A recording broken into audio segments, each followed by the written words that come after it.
Hey guys, what is going on? It's Dalton here.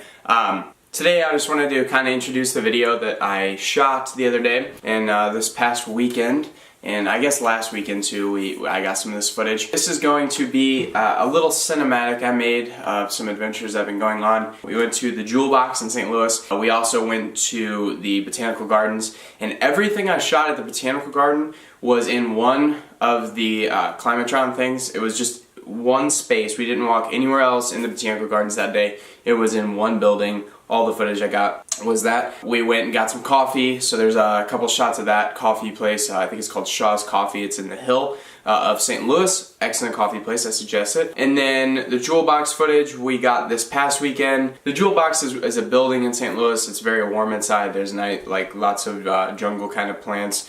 Really beautiful place. They have weddings there and all kinds of things. Everything was shot on the Canon 80D, which I am recording on right now. Color corrected, edited in Adobe Premiere Pro. I think I shot everything in 60 frames per second, I believe. And I shot in like a color profile that was extremely flat, so I pulled the saturation down to pretty much zero, contrast to zero. I just wanted to, get as much data from the lighting and things as I could. It allowed me to color correct it really, really well. I think you guys are gonna like it, and I really hope you like it. I guess let's roll it in.